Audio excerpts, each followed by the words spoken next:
Retired justice A K. Ganguly पर यौन शोषण का आरोप लगाने वाली लॉ इंटर्न सुप्रीम कोर्ट की जांच कमेटी को जो कुछ उसने बताया वो बेहद हैरान करने वाला है।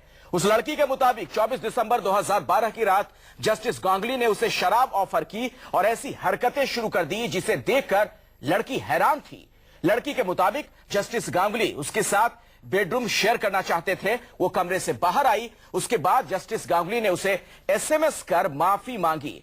Additional solicitor general Indira Jaising के हवाले से अंग्रेजी अखबार इंडियन एक्सप्रेस में लॉ इंटर्न का हलफनामा छपा तो जस्टिस गांगुली के खिलाफ विरोध प्रदर्शन तेज हो गए। जस्टिस गांगुली अब भी इस मामले में खुद को बेकसूर बता रहे हैं, लेकिन सबसे बड़ा सवाल यह है कि क्या जस्टिस गांगुली के खिलाफ कोई कार्रवाई होगी या फिर पूर्व जज पर यौन शोषण का मामला यूं ही खत्म हो जाएगा।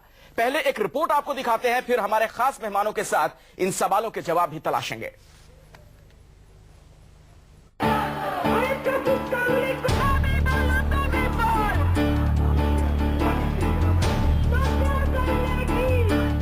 जज, लड़की, शराब और आधी रात को 5 स्टार होटल के बंद कमरे का सच बाहर आते ही संसद से सड़क तक यौन उत्पीड़न के आरोपी जस्टिस ए.के. गांगुली के इस्तीफे की मांग तेज हो गई है। दिल्ली से लेकर कोलकाता तक जस्टिस गांगुली के खिलाफ विरोध प्रदर्शन हो रहा है। विपक्ष के साथ साथ अब सरकार के मंत्री भी पश्चिम बंगाल मानवाधिकार आयोग के अध्यक्ष पद से जस्टिस गांगुली के फौरन इस्तीफे की मांग कर रहे हैं। असलियत लगता है जो हुई है, इसके बारे में तो मैं कुछ नहीं कह सकता। तो जो आरोप लगे हैं और जो सामने आए हैं, मैं समझता हूं कि ये जस्टिस गांगुली के लिए भी और जुडिशरी के लिए भी, इंस्टीट्यूशन के लिए भी अच्छा होगा कि गांगुली साहब खुद इस्तीफा दे दें अपने पद से। नहीं तो ये हो सकता है कि अगर इस्तीफा ना दिया जाए तो ह्यूमन राइट्स प्रोटेक्शन एक्ट के अंतर्गत उनके खिलाफ कार्रवाई भी हो सकती है। Everybody is equal before law, irrespective of the fact that you are a noted journalist, or you are a so-called godman, or you have been you are a former judge of the Honorable Supreme Court. इस बीच justice Ganguly पर यौन उत्पीड़न का आरोप लगाने वाली law intern का हलफनामा सार्वजनिक हो गया है। सार्वजनिक हुए हलफनामे के मुताबिक पीड़ित लॉ इंटर्न ने 24 दिसंबर 2012 की रात का पूरा सच 3 जजों की जांच समिति को बता दिया। पीड़िता ने बताया कि जस्टिस गांगुली होटल में उसे रोकना चाहते थे। जस्टिस गांगुली ने उसे शराब पिलाकर रात के वक्त होटल में रोकने की कोशिश की। पीड़िता के मुताबिक वो जस्टिस गांगुली की हरकत देखकर उनसे दूर बैठ गई, लेकिन वो दूसरे मूड में थे। जस्टिस गांगुली रुके नहीं, बल्कि उन्होंने पीड़िता का हाथ चूमा और फिर कहा कि तुम बहुत खूबसूरत हो और मैं तुमसे प्यार करता हूँ। जब जस्टिस गांगुली की हरकतें हद से आगे बढ़ गईं, तो हलफनामे के मुताबिक पीड़िता कमरे से बाहर आ गई। जस्टिस गांगुली भी पीछे पीछे आए। इसके बाद भी जस्टिस गांगुली ने कई बार पीड़िता को फोन किया और फिर एसएमएस कर लॉ इंटर्न से अपनी करतूतों पर माफी मांगी। फॉर्मर जजेस, फॉर्मर स्पीकर्स उनके सपोर्ट में बाहर निकल आए थे। वो कोई जरूरी नहीं था इसको कैरेक्टर सर्टिफिकेट देने के लिए। और एक तरफ से ये सब हो रहा था, दूसरी तरफ से वो इंटर्न की आवाज तो सुनाई नहीं दे रही थी और लोग ये पूछ रहे थे कि आखिर है क्या, बात क्या है, क्यों आप इसकी रेजिग्नेशन डिमांड कर रहे हो। उस सवाल का जवाब इसी तरह से दिया जा सकता था और कोई तरह थी नहीं जवाब देने की। हालांकि यह हलफनामा इंडियन एक्सप्रेस अखबार में additional solicitor general Indira Jaising के हवाले से छपा है, लेकिन जस्टिस गांगुली इस बात से खफा हैं कि सुप्रीम कोर्ट के 3 जजों को सौंपा गया हलफनामा सार्वजनिक कैसे हो गया।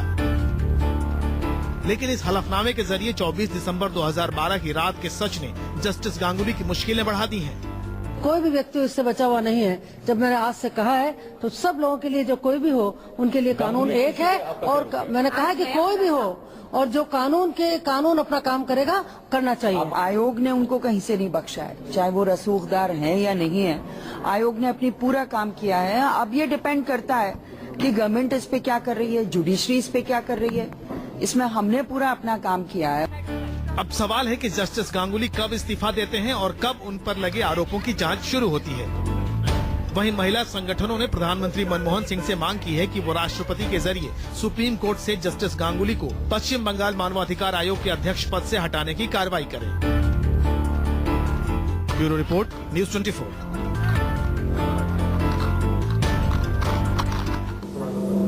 और जरा गौर कीजिए, आज की तारीख क्या है, 16 दिसंबर। अगर आप 1 साल पहले आज से देखें मुड़कर वापस, ठीक एक साल पहले 16 तारीख को ही दिल्ली में एक ऐसी जघन्य वारदात हुई थी कि न सिर्फ हिंदुस्तान बल्कि पूरी दुनिया में उसको लेकर आलोचना हुई थी और दिल्ली पर तो खास तौर पर सड़कों पर बड़ी संख्या में लोग निकले थे, आंदोलन हुआ था, आधी आबादी की लड़ाई की बातें कही गई थी। और उसी के एक हफ्ते बाद करीब 24 दिसंबर की घटना बताई जाती है जब दिल्ली के एक 5 सितारा होटल में यह सब कुछ हो रहा था जो आरोप लगे हैं उसके मुताबिक। तो क्या सोच बदली थी? सोच बदलने की बात जो हम बार बार कहते हैं। आभा सिंह हमारे साथ मौजूद हैं, सीनियर एडवोकेट इस मामले पर, उनसे भी हम चर्चा करेंगे। डॉक्टर विक्रम सिंह उत्तर प्रदेश पुलिस के सबसे बड़े अधिकारी रह चुके हैं, डीजीपी रह चुके हैं, उनसे भी हम समझेंगे कि कानूनी पहलू इस मामले का क्या है। प्रमिला और कविता श्रीवास्तव हमारे साथ जुड़ेंगी, आप दोनों सामाजिक कार्यकर्ता हैं, उनसे हम बातचीत करें। लेकिन आभा जी, आपसे ही शुरुआत करना चाहूंगा। इस मामले में क्या अब तक कोई कार्रवाई नहीं होनी चाहिए थी? जिस तरह से हलफनामे का अंश अब सामने आया और उसमें जो तमाम बातें, क्या वो चौंकाती नहीं है? जी, जब ये 3 जजेस की रिपोर्ट ने इनको verbal and non verbal sexual conduct के लिए गिल्टी पाया, प्राइमा फेसी एविडेंस पाया, उसी वक्त रजिस्ट्रार सुप्रीम कोर्ट को पुलिस स्टेशन में एफआईआर करनी चाहिए थी। पहली गलती ये हुई। अगर रजिस्ट्रार ने नहीं किया तो जो दिल्ली पुलिस थी उसको सुओ मोटो इसका कॉग्निजेंस लेना चाहिए था, क्योंकि इसमें साफ साफ 354 आईपीसी के तहत सेक्सुअल असॉल्ट का ऑफेंस बनता है और इसमें उनको किसी का वेट नहीं करना चाहिए था। तीसरी बात, जब आज एफिडेविट आता है तो ये इंडियन ओथ एक्ट के तहत ये एफिडेविट की लीगल वैलिडिटी होती है। इंडियन एविडेंस एक्ट के तहत ये बाध्य होता है कोर्ट की प्रोसीडिंग में। इस सब के बाद भी अगर आज दिल्ली पुलिस खामोश है, बहुत हैरानी की बात है। और चौथी बात, जब ये प्रूव हो चुका है तो प्रेसिडेंट को इनको ये जब रिजाइन नहीं कर रहे हैं तो इनको डिसमिस कर देना चाहिए। डॉक्टर विक्रम सिंह जी, अब ऐसे में एक सवाल यह भी खड़ा होगा दिल्ली पुलिस को लेकर, उसकी कार्यप्रणाली को लेकर। क्या पुलिस के सामने किसी तरह की कोई मजबूरी है? गोवा में तरुण तेजपाल मामले में हमने देखा पुलिस किस तरह से हरकत में आई थी, सक्रियता दिखाई गई, हालांकि उसे अति सक्रियता का भी नाम दिया गया। लेकिन दिल्ली पुलिस क्या कर सकती थी इस पूरे मामले में जो नहीं कर रही है? वो अखिलेश जी, मैं स्पष्ट करना चाहूंगा, जैसा आभा जी ने कहा है कि 154 सीआरपीसी के अंतर्गत दिल्ली पुलिस को पहले एफआईआर करनी चाहिए थी। उनका कहीं मीडिया में असमंजस की स्थिति आई है और उनकी बातों से यह पता लगता है कि वो किसी असमंजस की स्थिति में है, किंग कर्तव्य विमूढ़ है, क्यों एफआईआर नहीं कर रहे हैं। मैं आपको यह बताना चाहूंगा कि professor SN Singh, former dean law Delhi university, उन्होंने वॉलंटियर किया था।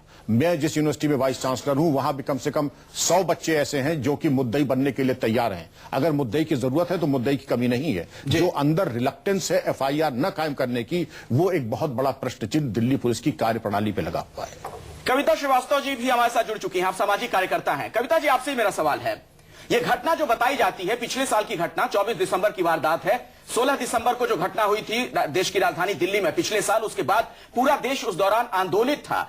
और उसी वक्त यह बात बहुत चौंकाती है, बार बार जिसका मैं जिक्र कर रहा हूं, उसी वक्त जब लोग सड़कों पर थे, कड़कड़ाती ठंड में धरने प्रदर्शन का आयोजन हो रहा था, पुलिस के डंडे लोग खा रहे थे, युवा वहां राष्ट्रपति भवन के आसपास बड़ी संख्या में जमा थे, दिल्ली के ही एक 5 सितारा होटल में इस तरह की करतूत को अंजाम दिया गया जो कि आरोप लगे हैं तथाकथित तौर पर। कविता जी, ऐसे में सवाल यह भी, तब तो सामाजिक तमाम जो कार्यकर्ता थे बहुत सक्रिय नजर आए थे, अब वो कहां है सामाजिक संगठन?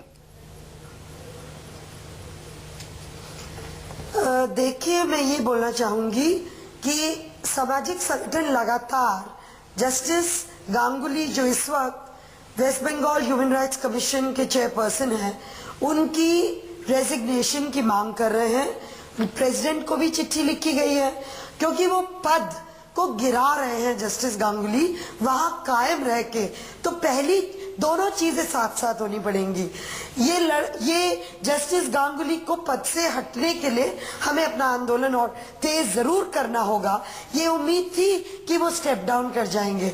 और दूसरी तरफ मुझे लगता है लड़की अभी हिचक रही है, क्योंकि दिल्ली पुलिस ने एफआईआर दर्ज कर लेनी थी, मुझे लगता कोई दिक्कत नहीं है, करनी थी।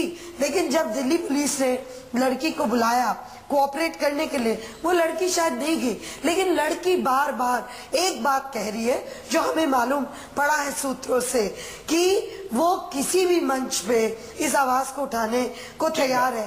क्रिमिनल जस्टिस सिस्टम, पुलिस के पास वो नहीं जाना चाहती। ठीक है, वो नहीं जाना चाहती है। आभा सिंह जी, भले ही वो लड़की पुलिस के सामने नहीं जाना चाहती है, दुनिया के सामने नहीं आना चाहती है, लेकिन जो उसका हलफनामा है सुप्रीम कोर्ट में जजों के सामने, जो बातें उसने कही हैं, उसका अंश अब सामने आ चुका है। ये तमाम बातें क्या अपने आप में काफी नहीं है कि पुलिस कार्रवाई करे?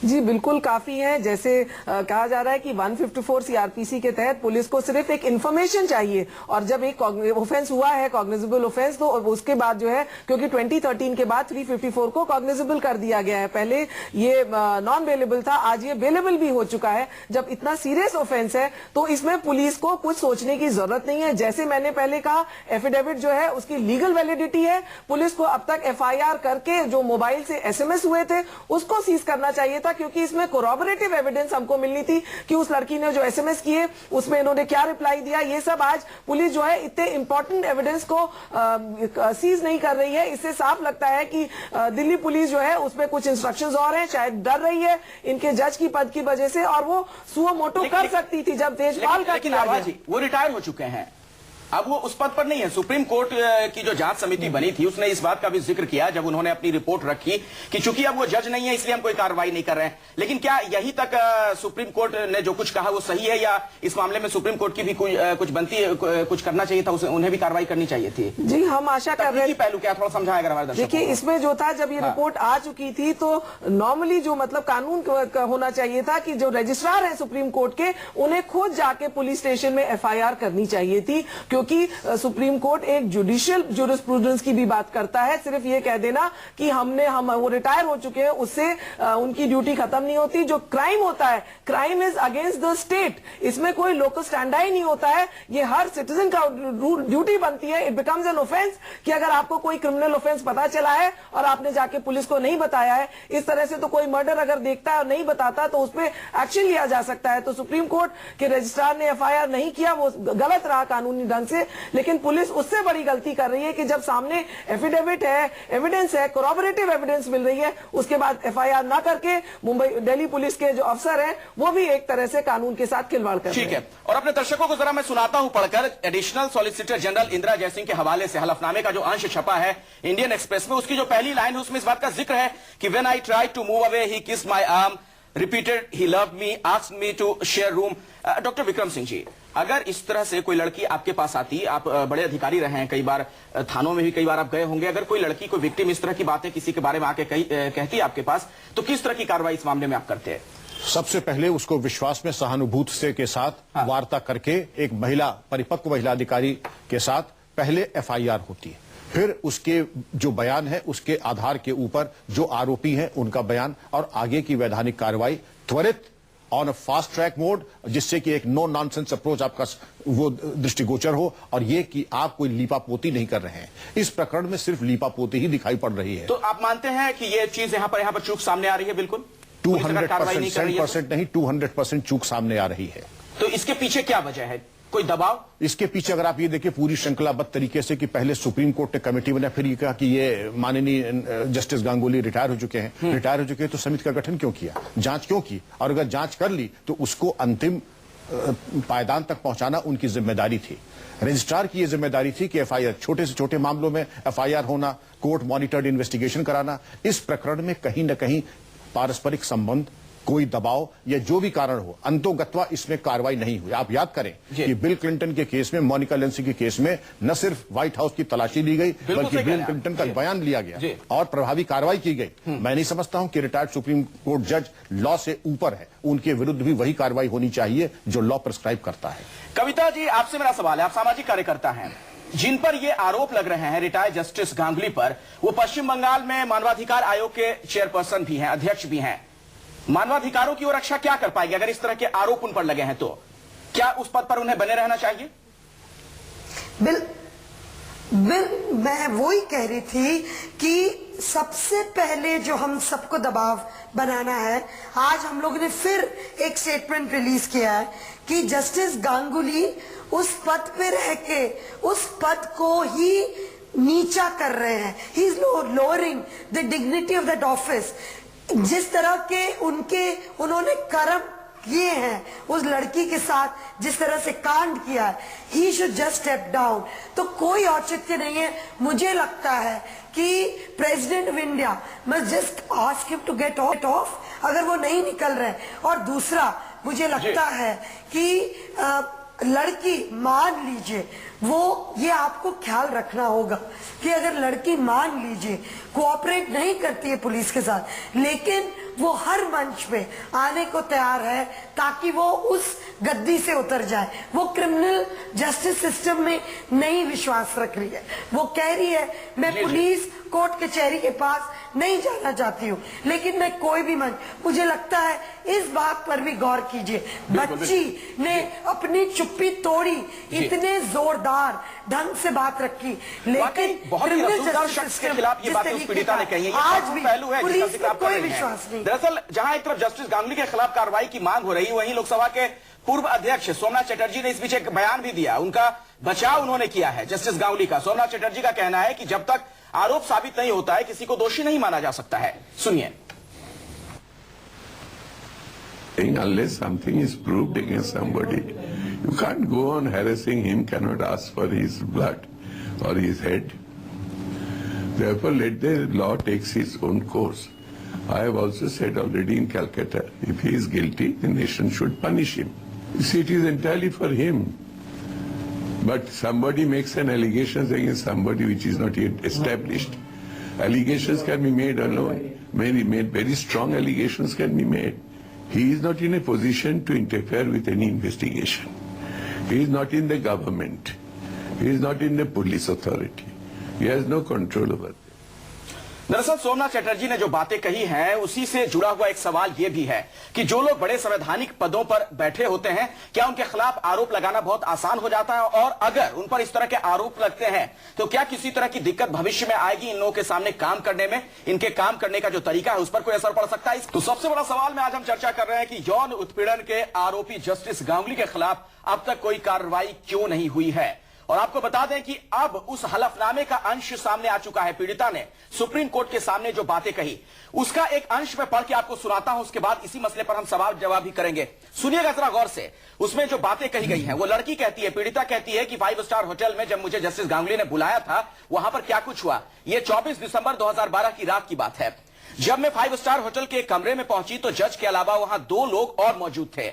जज ने मुझे बताया कि उनमें से एक ऑल इंडिया फुटबॉल फेडरेशन से जुड़ा हुआ है, जबकि महिला स्टेनोग्राफर थी। इसके बाद जज ने यह बताते हुए AIFF की रिपोर्ट अगली सुबह सौंपनी है। मुझे पूरी रात होटल में रुककर काम करने को कहा। गौर कीजिए, पूरी रात रुककर काम करने के लिए कहा जाता है उसे। मैंने इनकार कर दिया और कहा कि मुझे काम खत्म करने के बाद लौटना है। हालांकि वो मेरे प्रतिरोध को अनसुना करते रहे और AIFI से जुड़े एक शख्स से उन्होंने यह भी पूछा कि क्या उसी होटल में मेरे लिए कोई कमरा बुक किया जा सकता है। बड़ा सवाल है, क्या किसी जज का यह आचरण हो सकता है? अगर ये आरोप सच पाए गए तो वाकई बहुत चौंकाने वाला यह मामला है। आभा सिंह जी, क्या रात में रुककर किसी होटल में किसी लड़की को मजबूर किया जा सकता है काम करने के लिए? नहीं, क्या है? बिल्कुल नहीं किया जा सकता। अगर आप लेबर लॉज देखिए, इनफैक्ट विशाखा गाइडलाइंस भी देखिए, तो ये स्ट्रेट अवे विशाखा गाइडलाइंस का वायलेशन करता है। आप एक लड़की को एक सही टाइम पे ऑफिस में आने और जाने के लिए जिस तरह की बात की जाती है, प्लस वहां पे कोई एक फीमेल कंपेनियन होना चाहिए था, और उसके बाद ये कहते हैं कि होटल में रुक जाओ, और वो भी नहीं, उसके बाद उसके हाथ पकड़ते हैं, उसके हाथ को किस करने की बात कही जाती है। तो वो बातें भी हैं, बिल्कुल जो आप कह रही हैं मैं बताऊंगा भी दर्शकों को। लेकिन प्रमिला जी सोशल वर्कर हमारे साथ जुड़ी हुई है। प्रमिला जी, जस्टिस गांगुली का ये आचरण जो आरोप लग रहे हैं क्या बताता है, क्या जाहिर करता है? देखिए, इसमें जो आपने हलफनामा पढ़ा अखिलेश जी, हम बहुत देर से चर्चा को सुन रहे हैं।